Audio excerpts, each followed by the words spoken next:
George is in Leeds. Hello, George. Hi there, Ian. Hello. Well, I think the key to the prison crisis really is not what happens in prison. It's what happens when prisoners leave. And the key to solving the reoffending problem is employment for ex-offenders. Now, as Jonathan Aitken said, your last caller, that is common sense, but common sense is often much more easily said than delivered, because most employers don't want to touch an ex-offender with a barge pole. They don't think it looks good for their company. They don't trust them, and so forth. So there's a very big problem getting offenders into work. I chair a very innovative prisoner rehabilitation charity called Tempus Novo, that's based at Armley Jail in Leeds and run by former prison officers.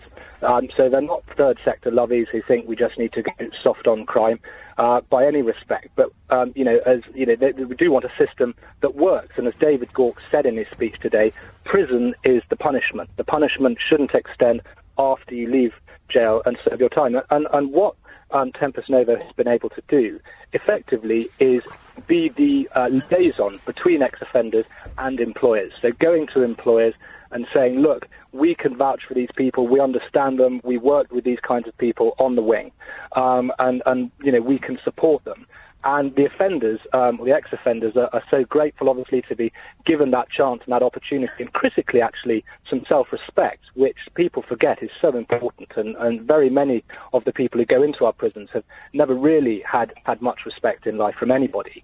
And as a result, the reoffending rate with our guys is below 10%. And we're not just taking the soft options. 40% at one point were the priority and prolific offenders, so the most serious category. So it can be done, but as you say, it does need a shift in thinking. But if you've proved that it can be done through your charity, why doesn't the probation service or the prison service basically copy what you do?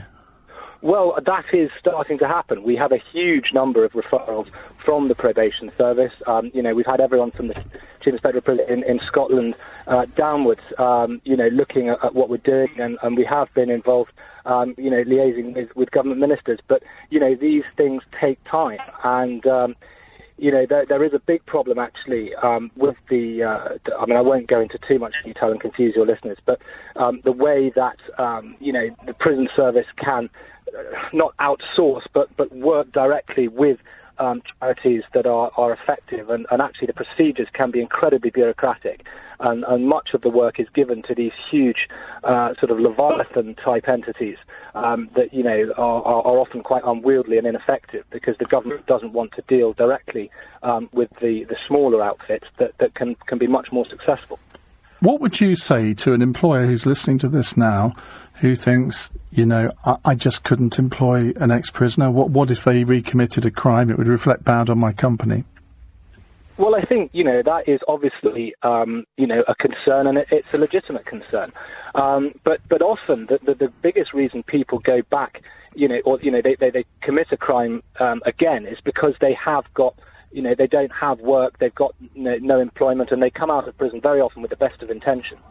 But actually, when they're given a job and they're given that chance, we had a guy, and this is a true story. He was given a job, and he was on the front of the production line at a factory, and he was that enthusiastic that his other employees complained because we're having to work twice as hard and tea breaks aren't happening.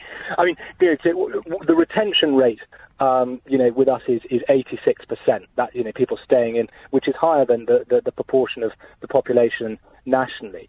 And as I say, there is that support from the organisation to give to give employers that reassurance. On the basis that explanation has encouraged lots of employers to think, maybe I should employ some ex-prisoners, how do they get in touch with you?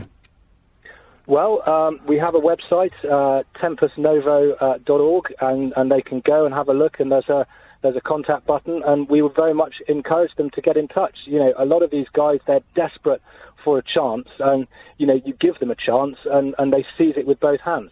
The problem we've got, there's all this training that takes place in prison, all these workshops and all the rest of it. But one of our guys said, it's like going to training for the World Cup, and you turn up and there's no football at the end of it. There's not actually a job for me.